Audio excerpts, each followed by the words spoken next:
La noche en que la cuidadora desapareció en la Roma, crónica de una casa que nadie quiere habitar.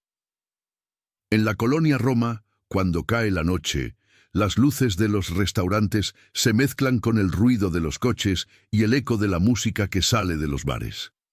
Las fachadas antiguas, con balcones de hierro y puertas de madera pesadas, parecen mirar en silencio a los jóvenes que caminan con prisa, a las parejas que discuten en voz baja, a los repartidores en bicicleta que se abren paso entre charcos y baches. Es un barrio donde conviven el glamour de lo trendy y las grietas de un México viejo que se niega a desaparecer. En medio de todo eso, en una calle más tranquila, hay una casa que casi nadie mira de frente. Persianas siempre entreabiertas, timbre oxidado, letrero de "se renta", que lleva años colgado, tachado y vuelto a escribir. Los vecinos la conocen simplemente como la casa donde las cuidadoras no duran. Antes de continuar con esta historia, te invito a suscribirte al canal y a dejar en los comentarios desde qué ciudad o país nos estás escuchando. Tu apoyo nos ayuda a seguir contando estas crónicas oscuras de casas, familias y secretos que muchos prefieren callar. Para Marta, 52 años, trabajadora del hogar y cuidadora por necesidad más que por vocación, aquella casa era, al principio, solo una dirección más en una ciudad que la había obligado a ir de colonia en colonia cargando bolsas de mandado y mochilas con uniformes.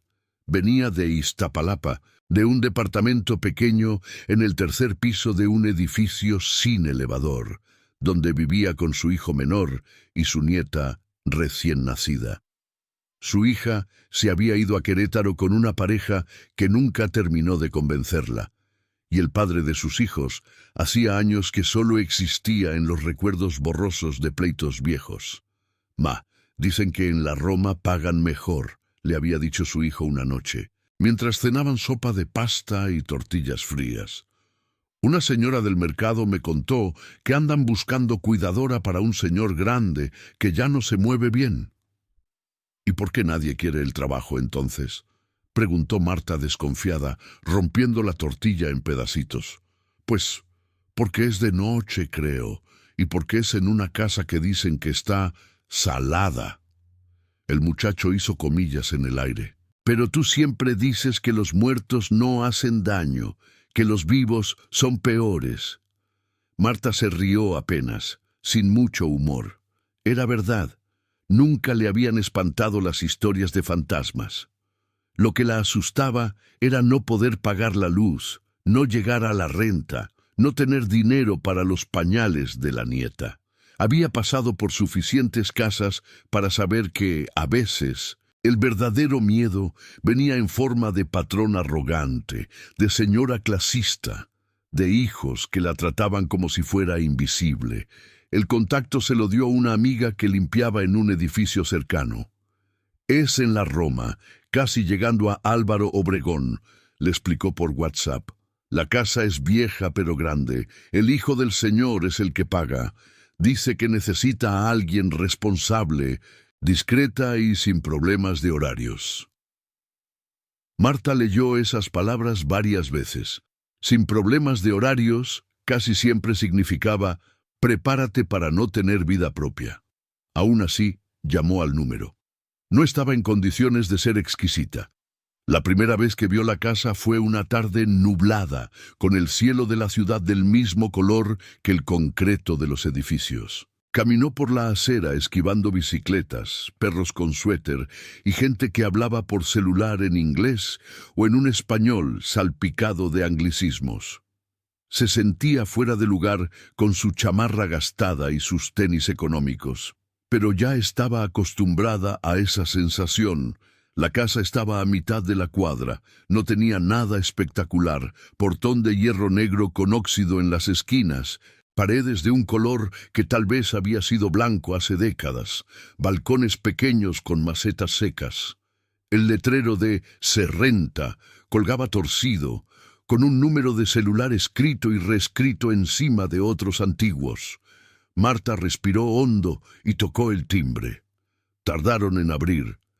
Quien le abrió no fue el anciano, sino un hombre de traje sin corbata, camisa perfectamente planchada, reloj caro en la muñeca, 30 y pocos años, cabello peinado hacia atrás, mirada rápida de quien evalúa personas como si estuviera revisando mercancía. —¿Marta? —preguntó sin sonreír. —Sí, señor, buenos días. Pase. El interior de la casa olía a mezcla de humedad, cloro y medicamento. El piso de mosaico crujía en algunas partes y las paredes estaban llenas de cuadros viejos, fotos en blanco y negro, diplomas, alguna pintura religiosa. No era la casa de una familia rica nueva, era más bien una de esas casas que habían sido señoriales y ahora vivían de recuerdos. —Yo soy Rodrigo —se presentó el hombre—. Mi padre, don Leopoldo, es el que necesita cuidadora. Pero él no va a hablar de dinero ni de horarios, eso lo vemos usted y yo. Mientras avanzaban por el pasillo, Marta sintió que el eco de sus pasos se repetía más de la cuenta, como si la casa tuviera memoria de mucha gente entrando y saliendo. —La verdad, señora Marta —siguió Rodrigo—, es que ya hemos tenido varias cuidadoras. Ninguna duró mucho. —¿Porque el señor está muy grave? —preguntó ella tratando de sonar profesional. —Porque se asustan —respondió él con un gesto de fastidio—, o porque no entienden que cuidar a un enfermo requiere carácter. Mi padre puede ser complicado y la casa les da mala espina, según ellas. Se detuvo y la miró directamente. Le digo desde ahora, no necesito gente supersticiosa. Necesito a alguien que haga su trabajo y ya. Si viene con cuentos de que se aparece la otra cuidadora o cosas así, no va a funcionar. La otra... Marta frunció el ceño. ¿Pasó algo con alguna de ellas? Una se fue sin avisar, dijo Rodrigo cortante, y dejó la casa hecha un desastre. Desde entonces nadie me ha salido bueno. Marta notó el detalle. No dijo renunció, dijo se fue sin avisar. Y esa frase, en boca de ciertos patrones, podía significar muchas cosas. Lo conoció a don Leopoldo en la recámara del fondo, en la planta baja. Era un hombre muy delgado, casi consumido, con la piel transparente, llena de manchas de la edad. Estaba recostado en una cama articulada, con sábanas blancas impecables, un tanque de oxígeno a un lado y un televisor encendido sin volumen, mostrando un noticiero de la noche anterior. «Papá, ella es Marta», dijo Rodrigo acercándose a la cama. «Viene a ayudarte con tus cosas». «Otra», murmuró el viejo sin girar la cabeza. «¿Y esta cuánto piensa durar?» Marta sintió el pinchazo en el orgullo, pero se obligó a tragarlo. No era la primera vez que la trataban como si fuera intercambiable. «Lo que Dios y el trabajo permitan, don Leopoldo», respondió con calma. «Mientras esté aquí, haré lo que pueda para que esté atendido». El anciano la miró por primera vez. En sus ojos había algo más que cansancio, una mezcla de miedo, rabia y algo parecido a vergüenza. «Todas dicen lo mismo», murmuró. «Luego escuchan cosas, ven cosas y salen corriendo». «Papá», lo frenó Rodrigo. «Ya dijimos que no íbamos a empezar con esas historias». Marta guardó ese comentario en algún rincón de la cabeza. Historias, cuidadoras que escuchaban cosas, alguien que se fue sin avisar. El hijo le mostró el resto de la casa. La cocina, amplia pero poco usada. El comedor, con una mesa grande cubierta por un mantel que ya olía a aguardado. Un pequeño estudio con libreros llenos de polvo. Arriba había cuartos vacíos, con colchones apoyados en la pared y cajas de cartón apiladas. «Usted dormirá en aquel cuarto de allá», señaló Rodrigo uno al fondo del pasillo superior. «Es solo para descansar un rato en las madrugadas, pero quiero que esté disponible por si mi padre necesita algo. El trabajo es principalmente de noche, cambios de pañal, medicinas, estar pendiente. De día viene otra señora a hacer el aseo general». «¿Y usted vive aquí?», preguntó Marta. No, respondió él casi ofendido. Yo tengo mi departamento. Vengo a verlo en las tardes cuando puedo. Para eso contrato gente, para que no esté solo. No dijo para que esté acompañado, dijo para que no esté solo. No era lo mismo. Mientras le explicaba los horarios y el sueldo, Rodrigo dejaba escapar pequeños comentarios que revelaban más de lo que él creía. Quiero a alguien que no se meta en cosas que no le incumben. Mi padre está medicado. A veces dice cosas sin sentido. No hay que hacerle mucho caso. Si escucha algún ruido raro en la noche, no se alarme. La casa es vieja, cruje mucho. Marta asentía, pero por dentro sentía que cada frase levantaba una nueva alerta. Había trabajado en casas viejas que crujían, sí, pero también sabía cuando un crujido no venía de la madera, sino de algo que nadie quería nombrar. Aceptó el trabajo. Necesitaba el dinero, y la paga nocturna era más alta de lo que había ganado nunca. La primera noche llegó con una maletita pequeña, un cambio de ropa, su suéter más abrigador, una linterna barata y un rosario que su madre le había dado hacía años por si las dudas. La rutina empezó tranquila. Le explicaron las medicinas de don Leopoldo, los horarios en que había que darle agua, cómo ajustar la cama, dónde estaban los pañales y las toallas húmedas. El viejo se quejaba mucho, pero obedecía. A veces le hablaba a alguien que no estaba ahí.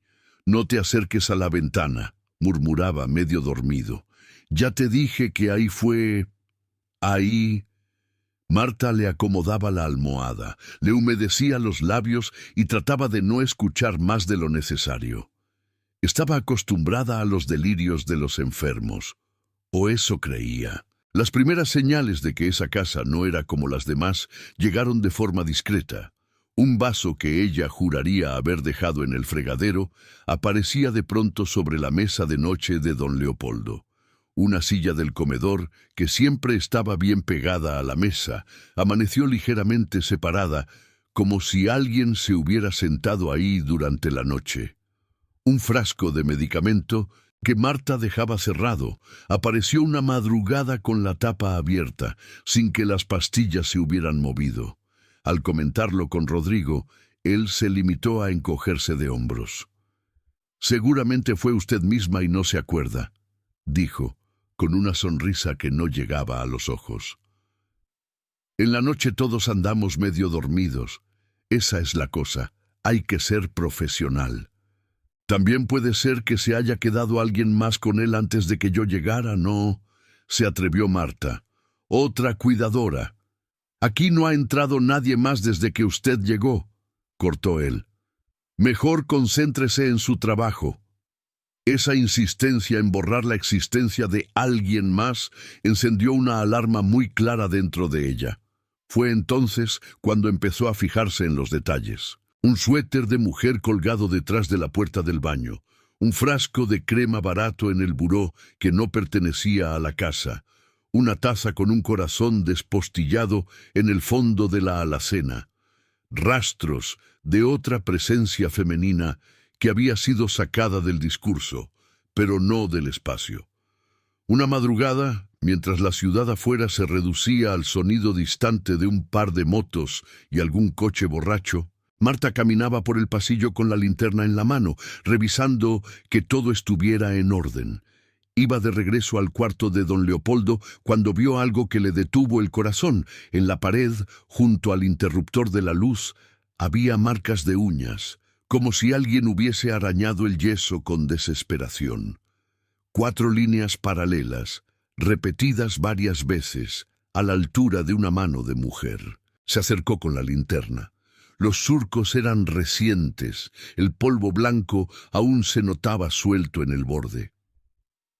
«¿Y tú cuánto piensas durar?», le había preguntado el anciano el primer día. Por primera vez desde que empezó el trabajo, Marta sintió que la pregunta no venía solo de la boca del enfermo, sino de la casa misma. Y lo que ella aún no sabía era que, antes de que aquella noche terminara, Iba a encontrar la primera pista clara de que una cuidadora anterior no había renunciado ni se había ido sin avisar, como decía Rodrigo. Había desaparecido, y en esa casa, desaparecido no era solo una palabra. El hallazgo llegó de la forma más simple, casi ridícula, como suelen llegar las cosas importantes, por un olvido. Esa misma madrugada, después de ver las marcas en la pared, Marta regresó al cuarto de don Leopoldo para revisar que estuviera bien. El viejo dormía inquieto, la respiración algo agitada, las manos crispadas sobre la sábana. Ella le acomodó la cobija, revisó el tanque de oxígeno y se aseguró de que el frasco de pastillas estuviera cerrado. Luego se sentó un momento en la silla junto a la cama para descansar la espalda. No se dio cuenta de cuándo se quedó dormida, con la linterna aún en la mano. Despertó con un sobresalto al sentir un golpe suave en la punta del pie. Abrió los ojos de golpe y tardó unos segundos en ubicarse. La silla, el cuarto, la ventana con cortinas pesadas, el bulto inmóvil de don Leopoldo, todo igual. Miró al piso. Su linterna rodaba lentamente hasta detenerse contra la pata de la cama. Seguro se me cayó de la mano, pensó. Se agachó para recogerla, y fue entonces cuando lo vio. Debajo de la cama, casi atrapado entre la base de metal y el suelo, había algo de tela oscura, como una bolsa aplastada. Marta iluminó con la linterna, el corazón acelerado, y reconoció la asa de una mochila pequeña, de esas sencillas que muchas trabajadoras usan para llevar una muda de ropa. Estiró el brazo y tiró con cuidado. La mochila salió arrastrando polvo y un calcetín viejo hecho bola. No era suya, sin duda. Y llevaba mucho tiempo ahí, donde nadie había limpiado bien.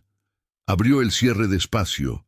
Dentro encontró cosas que no dejaban lugar a dudas: un labial barato gastado hasta el final, una cartera de plástico con una tarjeta del Seguro Popular, una libreta con listas de horarios y medicamentos, un celular viejo sin chip y, por último, un gafete arrugado de una agencia de cuidadoras con un nombre todavía legible: Lucía. Marta sintió un frío en el estómago. No era solo el hecho de que alguien hubiera olvidado la mochila ahí, era el lugar, debajo de la cama del enfermo, como si la hubieran empujado a toda prisa, fuera de la vista, para que después nadie volviera a recordarla. Tomó la libreta. Las primeras páginas estaban llenas de horarios. 10:00 AM, desayuno, 12:00, medicamento blanco, 3:00 PM, cambio, 8:00 PM, gotas, 2:00 AM, revisar oxígeno. La letra era apretada, pero clara. Más adelante, las anotaciones cambiaban de tono. Escuché algo en el pasillo otra vez. Don L. dice que es la casa acomodándose. Rodrigo no quiere que mencione a la señora de antes. ¿Qué le pasó de verdad? No quiero terminar como ella. Marta cerró la libreta por reflejo. Miró la cama, al viejo, a la puerta entreabierta. Algo en la nuca le decía que no era el momento de leer más. Guardó la libreta, el labial, el celular y el gafete dentro de la mochila, cerró el cierre y la empujó discretamente detrás de su propia silla. Luego respiró hondo y se levantó.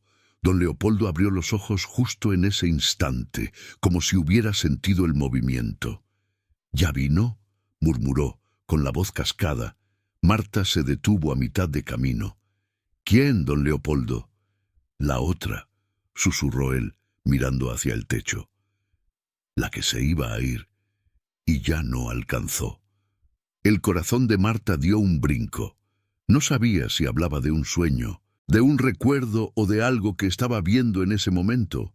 «Aquí estoy yo, don», dijo tratando de mantener la voz firme. «Soy Marta, vine a cuidarlo». «Siempre vienen otras», siguió él sin mirarla. «Siempre piensan que se pueden ir cuando quieren. Pero esta casa agarra». Volvió a quedarse dormido, o al menos cerró los ojos. Marta permaneció unos segundos paralizada, sin saber si lo que había escuchado era una confesión, una advertencia o simple delirio. Luego tomó una decisión instintiva. Guardó la mochila de Lucía en el closet empotrado del cuarto, detrás de unas sábanas, y se hizo un plan mental. No iba a mencionar ese hallazgo a Rodrigo. Todavía no. Al día siguiente, cuando la señora que hacía el aseo general llegó por la mañana, Marta la observó con otros ojos. Era una mujer de unos 40 y tantos, cabello recogido en un chongo apresurado, manos agrietadas de tanto detergente. Se llamaba Teresa. «Buenos días», saludó Marta mientras enrollaba la manguera del oxígeno para que nadie tropezara. «Buenos», respondió Teresa echando una mirada rápida al cuarto. «¿Qué tal la primera semana?» «Cansada, pero aquí vamos», dijo Marta. «Oiga, usted lleva mucho tiempo trabajando en esta casa». «Depende de lo que llame mucho», respondió Teresa con una media sonrisa. «Desde antes de que empezaran a traer cuidadoras por agencia, cuando todavía vivía la señora de la casa». Marta fingió que alisaba la sábana para parecer casual. «¿Y siempre ha sido así? ¿Con cuidadoras que no duran?» Teresa dejó de sacudir el plumero. Su expresión cambió ligeramente. «¿Qué le ha dicho Rodrigo?», preguntó, bajando la voz. «Que una se fue sin avisar», dijo Marta. «Que dejó la casa hecha un desastre». Teresa soltó un soplo corto, casi una risa sin humor. «Claro», murmuró. «Es más fácil decir eso que admitir que las cosas se les salieron de las manos». «¿Las cosas?». Marta se acercó un poco. «¿Qué pasó, Teresa?». La otra miró hacia el pasillo, comprobando que Rodrigo no estuviera cerca, y luego habló deprisa, como quien sabe que no tiene mucho tiempo. «Mira, yo no me meto en problemas, pero tampoco me gusta que a la gente la agarren de tonta. Antes de ti hubo varias cuidadoras. Una duró 3 días, otra una semana. Pero Lucía, ella se quedó casi 6 meses.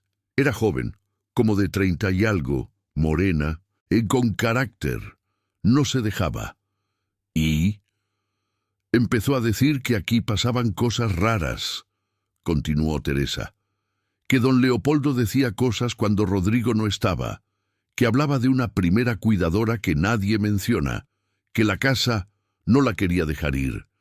Yo le decía que no hiciera caso, que se concentrara en su trabajo, pero Lucía no era de las que se callan. Le reclamaba a Rodrigo cuando algo no le parecía, anotaba todo, preguntaba demasiado». Teresa hizo una pausa para meter las manos en el cubo con agua y cloro. «Una noche me llamaron porque había un problema», siguió. «Cuando llegué, Rodrigo estaba furioso. Decía que Lucía se había ido dejando a su padre solo, que se había largado sin cobrar ni siquiera el último pago. La agencia dejó de contestar cuando pregunté, y al día siguiente él ya estaba entrevistando a otra». Marta sintió el estómago apretarse. «¿Y está segura de que se fue?», preguntó. «¿Nadie la vio salir?». «Eso es lo que nunca me cuadró», admitió Teresa. «Nadie del barrio la vio subir a un taxi, ni sacar maletas, nada. Solo dejó de aparecer. Y en esta casa, todos se comportan como si nunca hubiera existido». Marta pensó en la mochila de Lucía, en las uñas marcadas en la pared, en el tono de voz de don Leopoldo hablando de la que se iba a ir y ya no alcanzó. «¿Ella vivía aquí de planta?», preguntó. «Sí», asintió Teresa. «Le habían dado un cuarto arriba, al fondo del pasillo. Ese que ahora está vacío». Marta decidió que esa noche, cuando todos durmieran, iba a subir a ese cuarto. El resto del día transcurrió con una normalidad tensa. Rodrigo apareció alrededor de las 6 de la tarde, hizo preguntas rápidas sobre la presión de su padre, revisó las pastillas, dio órdenes como quien reparte tareas en una oficina. «Recuerde que aquí se viene a trabajar, no a hacer amistades», comentó en un momento, mientras firmaba algo en una carpeta. «No quiero que se llenen la cabeza de chismes con la señora de la limpieza». «Solo hablamos de las cosas de la casa, señor», respondió Marta midiendo cada palabra. «Las cosas de la casa las sé yo», cortó él.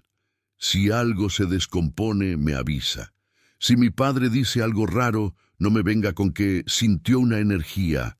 Aquí no somos supersticiosos. Marta se mordió la lengua para no decirle que, tal vez, el problema no era la superstición, sino la cantidad de cosas que él quería mantener debajo de la alfombra o de la cama. Cuando cayó la noche y la ciudad se fue apagando por capas, Marta esperó a que Teresa se fuera, a que Rodrigo saliera dando un último vistazo frío y a que don Leopoldo tomara la pastilla para dormir. Se aseguró de que el viejo estuviera bien acomodado, el oxígeno en orden, una jarra de agua y un vaso al alcance. Luego, con la linterna en la mano y la mochila de Lucía escondida bajo su propio suéter, subió la escalera despacio. El pasillo superior estaba más oscuro que de costumbre. La bombilla del techo titilaba, lanzando sombras largas en las paredes. El cuarto que Teresa había mencionado estaba al fondo, con la puerta apenas entornada. Marta sintió otra vez ese cosquilleo frío en la nuca, pero no se detuvo. Empujó la puerta con suavidad. El cuarto era pequeño, una cama individual con colchón viejo, un armario de madera, una silla junto a la ventana. Parecía que nadie entraba ahí desde hacía mucho tiempo. Olía a polvo guardado y un poco a moho. Aún así, había detalles que delataban que ese espacio había sido de alguien real, no solo un cuarto de triques, un broche de cabello en el suelo, un envoltorio de caramelo olvidado en un rincón, un gancho vacío en la pared donde probablemente colgaba una bolsa. Marta encendió la linterna y empezó a mirar con calma. Abrió el armario, nada más que cobijas viejas y una almohada sin funda. Debajo de la cama, solo cajas con revistas antiguas. Miró la silla y ahí fue donde vio lo primero. Una pequeña cruz de metal, de esas baratas que se compran en la puerta de las iglesias, colgaba discretamente del respaldo de la silla, sujeta con un hilo rojo. Al tomarla, notó que en la parte de atrás alguien había rayado, con una uña o algún objeto puntiagudo, unas letras casi borradas. L.R. Lucía, pensó, se quedó con la cruz en la mano y, sin saber por qué, sintió la necesidad de guardarla en el bolsillo. Entonces sus ojos cayeron sobre la pared junto a la cama. Había una mancha más clara, un rectángulo un poco distinto al resto, como cuando se quita un cuadro y queda el contorno. Acercó la linterna. En el yeso, casi invisibles, había palabras grabadas, como si las hubieran arañado a toda prisa, con miedo de que alguien oyera. Tuvo que acercar el rostro para leer. Si algo me pasa, no fue un accidente. Marta retrocedió un paso, el corazón desbocado. Sintió que la casa entera contenía la respiración. No era una frase cualquiera, no era un juego. Era el equivalente a un grito, pero tallado en la pared para que alguien algún día lo encontrara. Guardó la cruz en el bolsillo, sacó la mochila de Lucía y la puso sobre la cama. Ahora sí, con la puerta cerrada y la espalda apoyada en ella, abrió la libreta por las últimas páginas. Las letras eran más desordenadas, como si la mano que escribía estuviera temblando. Rodrigo se enojó porque pregunté por la cuidadora de antes. Dice que aquí todo es cuestión de percepción. Don L. me contó otra versión. Dice que él la oyó gritar. Esta casa tiene secretos en las paredes. Si alguien encuentra esto, que sepa que no me fui sin avisar. Marta respiró hondo, sintiendo el peso de esas palabras como si fueran suyas. Por primera vez desde que había llegado, sintió un miedo que no era a fantasmas ni a apariciones, sino a gente viva, a hombres con dinero, con influencia, acostumbrados a decidir qué se cuenta y qué se borra. Cerró la libreta despacio. Esa noche entendió que ya no iba a ser una simple jornada de trabajo. A partir de ese momento, cada ruido, cada frase extraña de don Leopoldo, cada gesto impaciente de Rodrigo sería una pista. Y Marta, que se había pasado la vida limpiando la mugre de otros, empezaba a darse cuenta de que, en esa casa de la Roma, lo que más necesitaba salir a la luz no era el polvo de los muebles, sino una historia que alguien había intentado enterrar junto con una cuidadora desaparecida. Todavía no sabía cómo, ni con quién, ni a qué precio. Pero al bajar de nuevo al cuarto del enfermo, con la cruz de Lucía en el bolsillo y la frase de la pared grabada en la memoria, tomó una decisión silenciosa. No sería una más que saliera de ahí sin avisar. Si esa casa agarraba, ella también sabía agarrar historias. Y esa, en particular, no pensaba soltarla tan fácil. Marta no pudo dormir del todo esa noche. Cada vez que lograba cerrar los ojos en la silla junto a la cama de don Leopoldo, los abría de golpe con la sensación de que alguien la observaba desde el pasillo. No tanto algo, sino alguien. Una presencia que ya no imaginaba como un fantasma clásico, con sábana y ojos huecos, sino como una mujer cansada, con mochila al hombro y cruz barata colgando del cuello. Al amanecer, la ciudad empezó a filtrarse por las rendijas de la casa. El sonido de los camiones de basura, el vendedor de tamales, el rumor de los coches en la avenida. Marta aprovechó un momento en que don Leopoldo dormía profundamente para ir al baño a lavarse la cara. Se miró en el espejo. Ojeras marcadas, piel apagada, el cabello recogido como pudo. Por un instante se vio superpuesta con otra mujer que tal vez había hecho el mismo gesto en ese mismo espejo meses atrás. «No te vas a borrar, Lucía», murmuró casi sin darse cuenta. «No como ellos quieren». El día transcurrió con un ritmo engañosamente normal. Teresa llegó, trapeó, sacudió, habló de los precios del mercado y de una vecina a la que le habían cortado el agua. Rodrigo apareció más tarde, traje perfecto, ojeras discretas, el teléfono pegado a la mano. Le revisó el pulso al padre con movimientos bruscos, sin mucha ternura, y luego se encerró un momento en el estudio a hacer llamadas. Marta, mientras tanto, sentía la libreta de Lucía como una piedra en la mochila. No se atrevía a dejarla en cualquier lado. La mantuvo cerca, como si llevara encima una prueba que todavía no sabía ante quién presentar. En algún momento de la tarde, mientras preparaba un té para don Leopoldo, escuchó sin querer una parte de la conversación de Rodrigo en el estudio. «Ucu, ya le dije que no quiero más problemas», decía él, en voz baja pero crispada. «La casa está en proceso de venta, no me conviene que haya chismes». Pausa. «No, la versión oficial es la misma. Se fue sin avisar. ¿Cómo vamos a saber dónde está si ni su familia la reclamó?» Otra pausa, más larga. «La agencia tuvo un mal manejo. Eso no es asunto mío. Lo que quiero es cerrar esto. En cuanto mi padre...» Bajó más la voz. «En cuanto esto termine, yo me salgo de aquí». Marta sintió un escalofrío distinto. No solo estaba el tema de Lucía, estaba la casa, la venta, el deseo de Rodrigo de irse y dejar todo atrás, como si cerrar una escritura borrara los ecos de los pasos, los gritos, las uñas en la pared. Esa noche, cuando se quedó sola de nuevo con don Leopoldo, decidió que ya no bastaba con juntar piezas. Necesitaba provocarlo un poco, ver qué salía de esa memoria que todos trataban de desacreditar. Le dio la pastilla para dormir, pero esperó unos minutos antes de apagar la luz. Se sentó en la silla, la cruz de Lucía colgando discretamente de su muñeca, como si fuera un simple adorno. «Don Leopoldo», dijo en voz baja, «¿le puedo hacer una pregunta?» «Ya me la estás haciendo», murmuró él, con los ojos entrecerrados. «¿Usted se acuerda de Lucía?» El viejo tardó unos segundos en responder. Su rostro se endureció, como si aquella palabra le apretara algo por dentro. «No digas ese nombre», susurró. «Aquí nadie dice ese nombre». «Pues por eso nadie descansa», replicó Marta con más firmeza de la que esperaba de sí misma.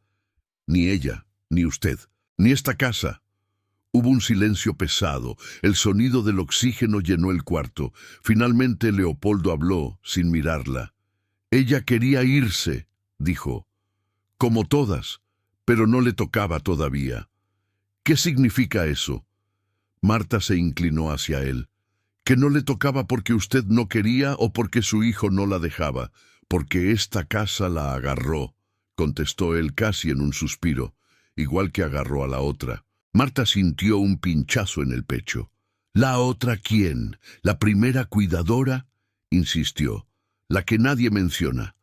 La muchacha del seguro, murmuró Leopoldo, la mirada perdida. La que mandaron antes de que Rodrigo se pusiera exigente. Ella también empezó a decir que aquí pasaban cosas. Quiso denunciar algo, y se le cruzó el destino. ¿Murió aquí?, preguntó Marta, con la garganta seca. Leopoldo cerró los ojos con fuerza, como si quisiera espantar una imagen. Se cayó, dijo al fin. Eso dijeron. Se cayó por las escaleras una noche. Yo oí el golpe. Rodrigo llamó a la ambulancia, pero... Sus dedos temblaron sobre la sábana. Pero la ambulancia tardó mucho. Dijeron accidente doméstico. Todos dijeron eso. Menos esta casa. Esta casa no se creyó esa historia. Marta tragó saliva. ¿Y Lucía?, volvió a preguntar. ¿Qué pasó con ella? Lucía no se cayó, susurró él. A Lucía la sacaron de aquí envuelta en silencio, y el silencio pesa más que un cuerpo. La frase le heló la sangre. Quiso pedirle que explicara, que detallara, pero notó que la pastilla empezaba a hacer efecto. La mirada del anciano se nublaba, su voz se volvía más lejana. «Don Leopoldo, escúcheme», dijo ella, apoyando una mano sobre la suya. «Si usted se va sin decir la verdad, la casa se va a quedar agarrando a cualquiera que entre. Eso la tiene así, despierta, enojada». «La verdad», murmuró él ya medio dormido. «La verdad cuesta caro, y yo ya pagué una parte. Falta la de Rodrigo». Se quedó en silencio. Poco después empezó a respirar más profundamente. Marta retiró la mano despacio y se quedó sentada, procesando cada palabra.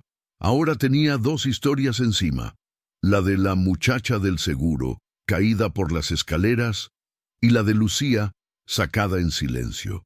Al día siguiente, antes de que Rodrigo llegara, Marta tomó una decisión que sabía que podía costarle el trabajo: ir a la agencia de cuidadoras cuyo nombre aparecía en el gafete. Metió la mochila de Lucía en una bolsa de tela. Se cambió rápidamente en el baño, y cuando Teresa llegó, le habló con franqueza. «Necesito salir un par de horas», le dijo. «No quiero dejar solo a don Leopoldo, pero es importante». «¿Tiene que ver con ella?», preguntó Teresa, apenas moviendo los labios. Marta asintió. «Yo me quedo», dijo Teresa después de dudar unos segundos. «Si Rodrigo pregunta, le digo que fui al mercado por unas cosas. Pero no tarde mucho. Él se fija en todo cuando quiere». Marta le agradeció con una mirada sincera y salió a la calle con la bolsa apretada contra el pecho. Tomó un microbús hacia la estación de metro más cercana y durante el trayecto abrió el cuaderno de Lucía en las páginas donde hablaba de la agencia. Ahí estaba el nombre, una dirección en la Colonia Doctores y un teléfono escrito a mano. La Colonia Doctores la recibió con su mezcla habitual de talleres mecánicos, consultorios baratos y puestos de comida. La agencia estaba en un edificio viejo, en el primer piso, con un letrero descolorido que decía «Cuidat, personal de apoyo y enfermería». Marta subió las escaleras con las piernas temblorosas. Una chica joven, con expresión agotada y audífonos en las orejas, estaba en la recepción, detrás de un escritorio con papeles amontonados. «Buenos días», saludó Marta tratando de sonar segura. «Busco información sobre una cuidadora que trabajó con ustedes. Se llamaba Lucía, no sé el apellido, pero...» «Nosotras no damos datos de nuestro personal», cortó la chica automática sin levantar mucho la vista. «Política», de privacidad. Marta respiró hondo, sacó la mochila de la bolsa y la puso sobre el escritorio. Abrió el cierre y sacó el gafete arrugado con el logo de la agencia y el nombre. Entonces dígame más bien por qué su agencia dejó de contestar cuando una señora de limpieza preguntó por ella, dijo clavando la mirada en la recepcionista. Esta mochila estaba escondida bajo la cama del señor donde ustedes la mandaron. ¿Y Lucía? ¿Lucía no se fue sin avisar? La chica por fin levantó la vista. Se le borró la expresión de rutina. Tomó el gafete con cuidado, lo miró y frunció el ceño. Yo no estaba todavía cuando ella trabajó, admitió, pero sí he escuchado su nombre. Un momento, por favor. Se levantó y desapareció detrás de una puerta. Marta esperó en una silla de plástico, escuchando el ruido de una impresora y la televisión encendida en algún lugar. Al cabo de unos minutos salió una mujer de unos 50 años, cabello corto teñido de rojo, lentes colgando de una cadena. «Usted es la que vino con la mochila», dijo sin rodeos. «Soy la licenciada Ávila». «Yo soy Marta», respondió ella.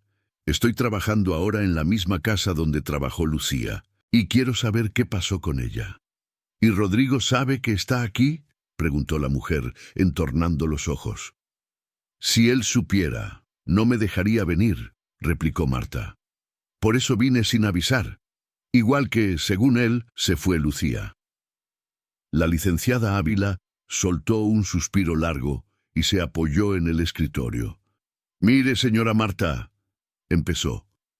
«Nosotras vivimos de la reputación. Si empezamos a señalar clientes poderosos, nos hundimos, pero tampoco me gusta hacer como que nada pasó. Lucía era buena trabajadora, puntual, responsable, se hacía querer por los pacientes». «Entonces, ¿por qué dejaron de contestar?», insistió Marta. «¿Por qué Teresa, la señora del aseo, dice que nunca le dieron razón?» «Porque a nosotras también nos dijeron que se había ido», respondió Ávila. Rodrigo llamó. Dijo que había dejado el trabajo tirado y que ya no la encontraban. Intentamos contactarla, fue imposible. Dejó de contestar el teléfono, no volvió a la oficina. Una compañera suya dijo que vivía con una tía. Fuimos a la dirección y... ni rastro. La tía había cambiado de cuarto. El casero decía que se fue de un día para otro. Es como si se la hubiera tragado la tierra. Marta se inclinó hacia adelante. «Lo único que sé es que su mochila estaba escondida en esa casa», dijo. «Nadie guarda sus cosas así si se va por voluntad propia». Y Lucía dejó mensajes en su libreta diciendo que tenía miedo de no terminar como la cuidadora de antes. «¿La del seguro?», preguntó Ávila sorprendida. «Don Leopoldo la mencionó», asintió Marta. «Dijo que supuestamente se cayó por las escaleras». «Eso sí lo supe», admitió la licenciada. «Pero oficialmente fue un accidente. La familia firmó papeles, el hospital cerró el caso. Nosotras ni siquiera estábamos involucradas aún». Hubo un silencio incómodo. «Señora Marta», añadió Ávila bajando la voz, «si usted sospecha que ahí pasó algo más grave, tiene que pensar en su seguridad. Hay patrones que prefieren pagar lo que sea antes que manchar su nombre. Y hay autoridades que escuchan más al que lleva traje que a la que lleva mandil». «Lo sé», respondió Marta con una calma extraña. «Pero si siempre nos quedamos calladas, seguimos siendo invisibles, como si no existiéramos. Lucía dejó avisos por todos lados, en su libreta, en las paredes. Yo no puedo hacer como que no los vi». La licenciada la miró largo rato.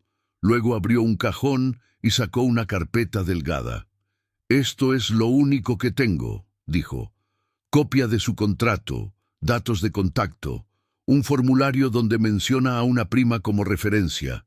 Ya intentamos localizarla hace tiempo y no se pudo, pero si usted quiere intentar de nuevo», empujó la carpeta hacia Marta. «Aquí está». Marta tomó los papeles como quien recibe una responsabilidad, no solo información. «Gracias», dijo. No sé qué voy a hacer con esto todavía, pero sé que no voy a dejar que la historia de Lucía se quede enterrada en esa casa. De regreso en la Roma, mientras el metro se sacudía entre estaciones, Marta pensó en la advertencia de la licenciada, en la cara de Rodrigo cuando algo no salía como quería, en el cuerpo delgado de don Leopoldo, atrapado entre la culpa y el miedo. No era ingenua. Sabía que tocar ciertas fibras podía traer consecuencias, pero también sabía que había algo peor que perder un trabajo, perderse a sí misma. Al llegar a la casa, encontró a Teresa en la cocina lavando unos platos. ¿Todo bien?, preguntó la señora en voz baja. Depende de lo que llamemos bien, respondió Marta guardando la carpeta en su bolsa. Conseguí más preguntas que respuestas, pero ya sé que no estoy loca y que Lucía no se fue por gusto. Esa noche, cuando Rodrigo llegó, Marta sintió que la atmósfera se tensaba de inmediato. Él notó algo distinto en su mirada. Tal vez fue solo un segundo, pero lo suficiente para que sus ojos se afilaran. ¿Todo en orden?, preguntó, recorriendo la sala con la vista. Todo en orden, señor, respondió Marta. Su papá comió bien, tomó sus medicinas, durmió un rato. ¿Y usted?, añadió él casi con sorna. ¿No se ha asustado todavía? La frase sonó menos a chiste y más a prueba. Marta sostuvo la mirada. He visto cosas que asustan más que una casa vieja, dijo. Gente que desaparece sin que nadie pregunte de verdad dónde está. El silencio que siguió fue breve, pero denso. Rodrigo entrecerró los ojos, evaluando hasta dónde ella estaba dispuesta a llegar. Tal vez fue en ese momento, sin que ninguno de los dos lo dijera en voz alta, cuando la casa dejó de ser solo escenario y se convirtió en campo de batalla entre la versión de los de arriba y la verdad de los de abajo. Lo que Marta aún no sabía era que la siguiente jugada no vendría de ella, ni de Rodrigo, ni siquiera de la agencia, sino de un lugar más inesperado, la familia que Lucía había dejado atrás, esa que en los papeles parecía haberse evaporado, pero que, como la casa, tampoco estaba dispuesta a olvidar tan fácil. Fue la prima. A la semana siguiente, un timbrazo a media mañana rompió la rutina de la casa. Marta estaba en la cocina, Teresa trapeaba el pasillo y don Leopoldo dormitaba con la televisión bajita. Rodrigo aún no llegaba. Marta secó las manos en el mandil y fue a abrir, pensando que sería el del gas o algún vecino. Al abrir la puerta, se encontró con una mujer de unos 30 y pocos años, morena, delgada, con el cabello recogido en una coleta apretada y una carpeta de plástico contra el pecho. «Buenos días», dijo la mujer, algo nerviosa. «Disculpe, ¿aquí vivió o trabajó una muchacha que se llamaba Lucía Ramos?» Marta tardó un segundo en reaccionar.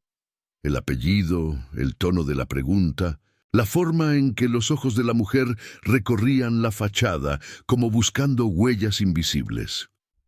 «¿Quién pregunta por ella?», dijo, sin abrir del todo la reja. «Soy su prima», respondió. «Me llamo Elena. Me dijeron en la agencia que una señora había estado preguntando por Lucía, que decía que ahora trabajaba aquí. Me dieron esta dirección».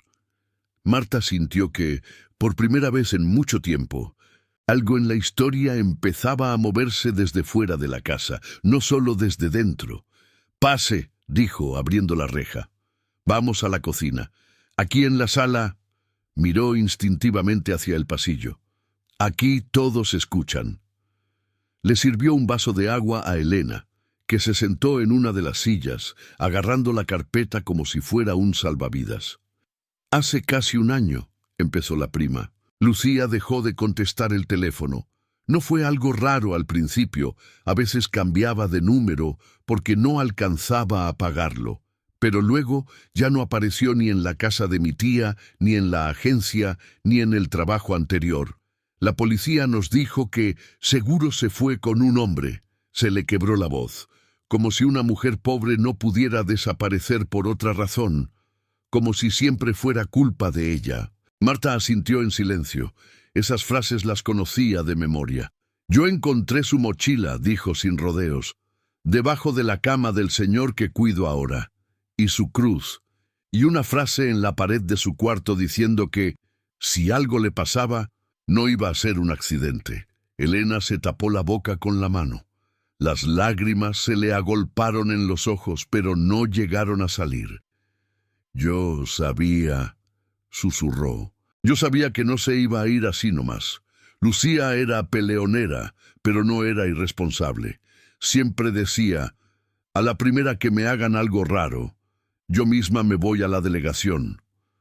Marta le contó, con calma y sin adornos, lo que había ido armando.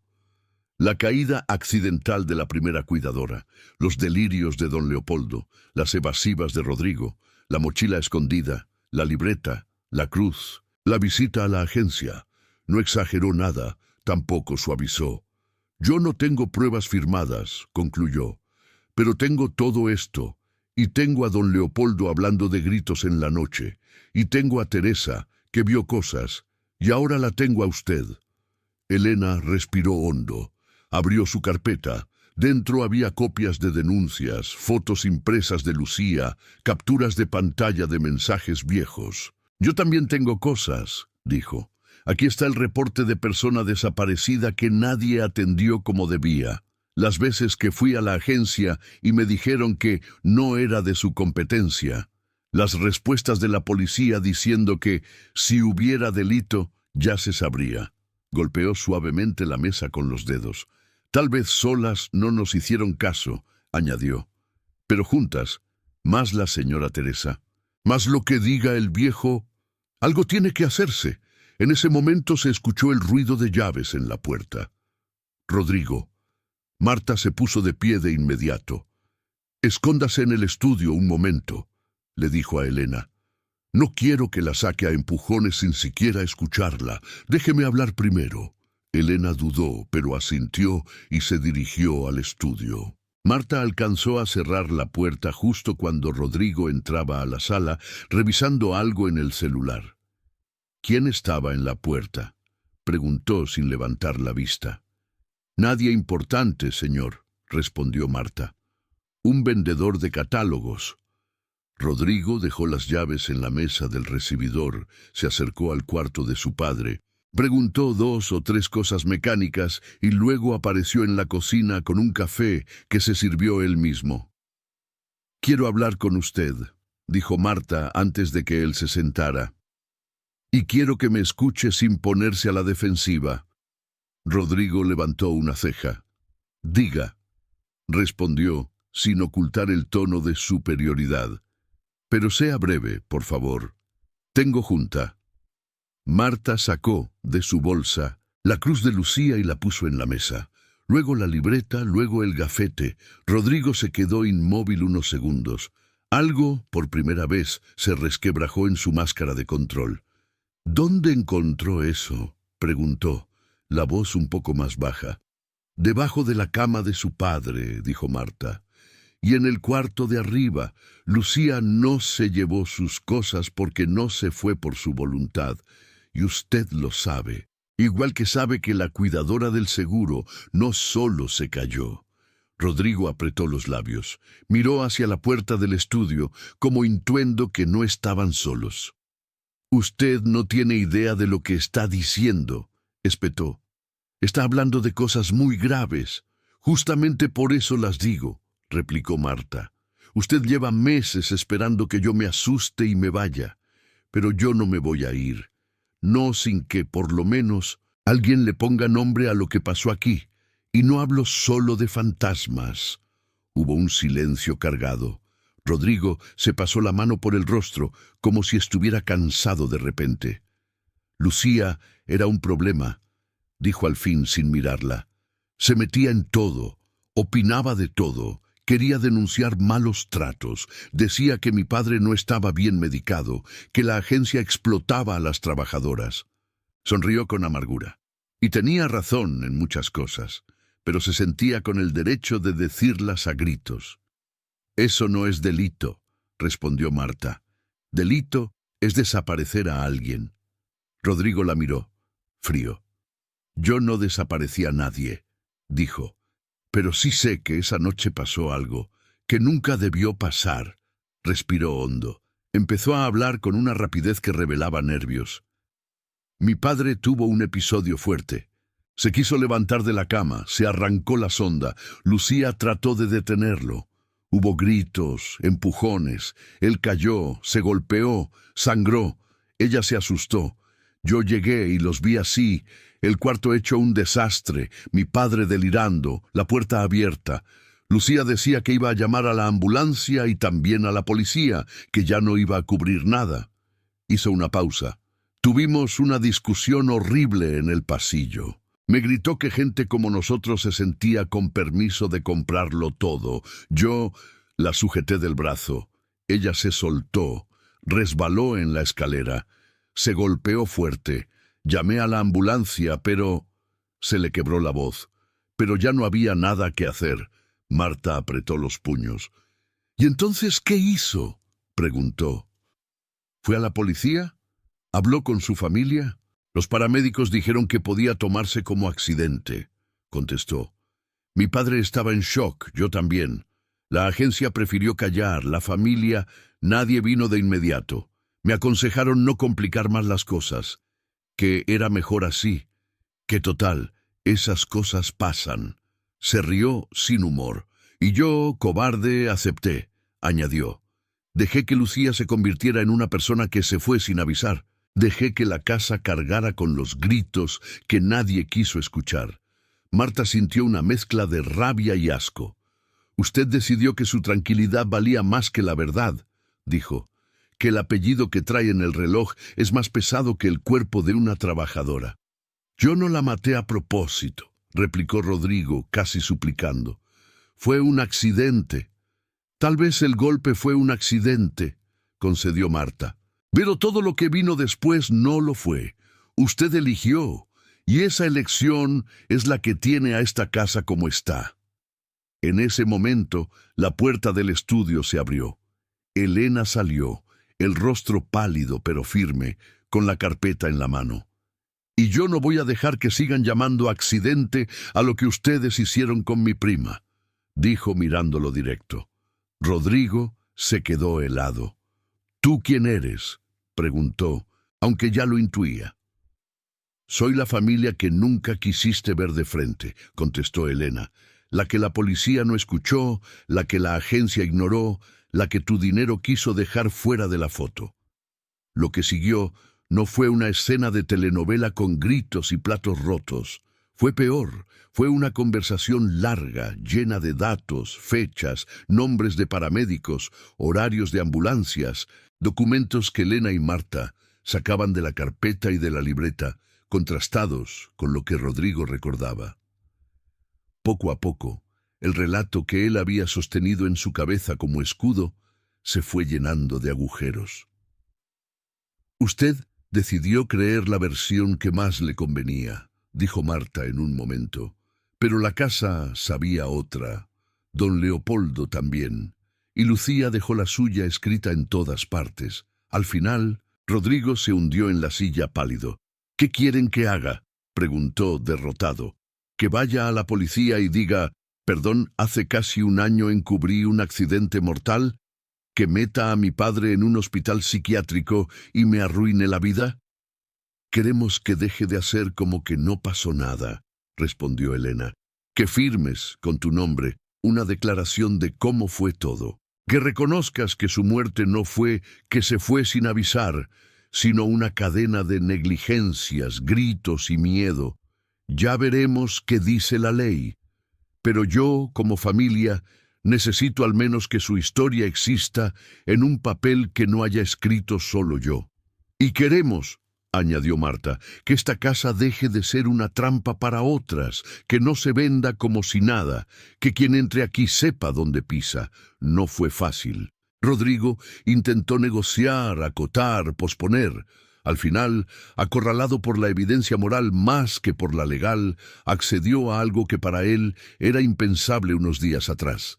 ir a la fiscalía con Elena y Marta, acompañado de un abogado, y dar una declaración ampliada sobre la muerte de Lucía y el accidente de la cuidadora anterior. El proceso fue lento, lleno de trabas, miradas condescendientes, burocracia que parecía hecha para desgastar, pero existió. Y eso, en un mundo donde la mayoría de las historias, como la de Lucía, se quedaban flotando en el rumor, ya era una grieta. Don Leopoldo murió unos meses después, una madrugada tranquila, sin sobresaltos. Marta estaba a su lado. Antes de irse, en una de sus últimas noches conscientes, le apretó la mano y murmuró: «La casa ya se está calmando, gracias». Ella no supo si se refería a los ruidos, a sus propios recuerdos o a las dos cosas. Lo dejó ir en paz, con el rosario entre los dedos y la cruz de Lucía sobre la mesita de noche. Rodrigo, por su parte, vendió la casa, pero no como había planeado al principio, no a una inmobiliaria cualquiera que la convertiría en oficinas o en un restaurante más. Después de muchas vueltas, reuniones con la licenciada Ávila, una trabajadora social y un par de abogadas jóvenes empeñadas en hacer algo útil, se decidió que la propiedad tendría un uso particular, un espacio comunitario discreto para cuidadoras, trabajadoras del hogar y familiares de personas enfermas, donde pudieran recibir asesoría legal básica, apoyo psicológico de bajo costo y, sobre todo, un lugar para contar lo que casi nunca se cuenta. Elena, con el tiempo, empezó a coordinar un pequeño grupo de apoyo allí mismo, en lo que había sido la sala.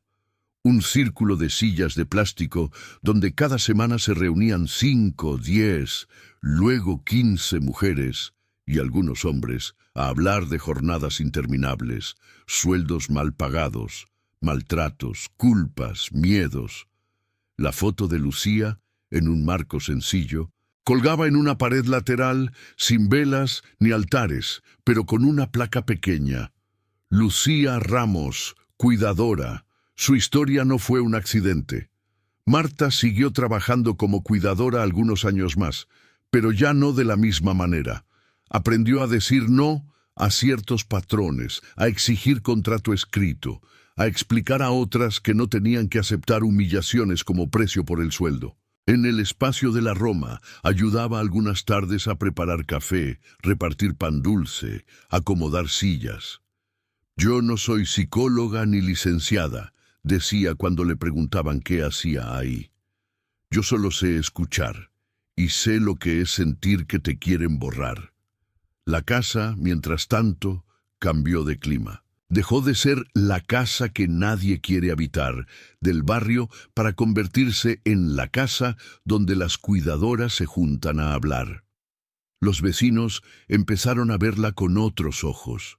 Ya no se murmuraba solo de gritos en la noche, sino de talleres de derechos laborales, de visitas de enfermeras, de jóvenes estudiantes de trabajo social que venían a hacer prácticas. Aún así, algunas cosas permanecieron. De vez en cuando, al caer la noche, alguien decía escuchar pasos leves en la escalera o el tintinear suave de una cruz contra el respaldo de una silla. Nadie se asustaba demasiado. Preferían pensar que eran Lucía y la otra cuidadora, la del seguro, dando vueltas por la casa para asegurarse de que por fin su historia estuviera sirviendo para algo. Una tarde de lluvia, años después, Marta llegó empapada, como tantas otras veces en su vida, y se detuvo un segundo frente a la fachada. Ya no estaba el letrero de «Se renta».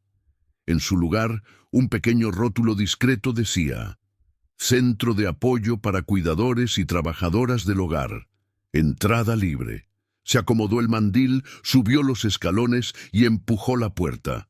«Buenas tardes», saludó entrando en la sala llena de voces. «¿Ya pusieron el café?» Elena desde el fondo levantó la mano. «Aquí está, doña Marta», respondió. «Pero usted cuéntenos otra vez, por favor, cómo fue que encontró la mochila. La muchacha nueva no se sabe bien la historia y creo que merece oírla completa». Marta sonrió. Se sentó en una de las sillas con el sonido lejano de la lluvia golpeando las ventanas. Miró alrededor. Rostros cansados, atentos, lágrimas contenidas, risas nerviosas, vidas parecidas a la suya y a la de Lucía. «Está bien», dijo. «Les voy a contar. Pero les advierto algo. Esta no es una historia de fantasmas para asustar a nadie. Es una historia de cómo a veces las casas guardan lo que la gente quiere esconder, y de cómo, si una no se deja, también puede aprender a no desaparecer». Y mientras empezaba a narrar, la casa, que tantas noches había sido escenario de gritos ahogados y silencios cómplices, parecía escuchar con ella. No como un monstruo que acecha, sino como un testigo cansado que por fin veía que su memoria servía para algo más que espantar a las nuevas cuidadoras. El horror seguía ahí, en la injusticia, en la negligencia, en la facilidad con la que una vida puede ser borrada. Pero ya no estaba solo. Ahora, del otro lado, había historias contadas en voz alta, nombres escritos en paredes y papeles, y mujeres que se negaban a salir sin avisar. Y en esa mínima diferencia, en ese no dejar que el miedo ganara del todo, la Roma encontró una crónica oscura que también era, a su manera silenciosa, un acto de justicia.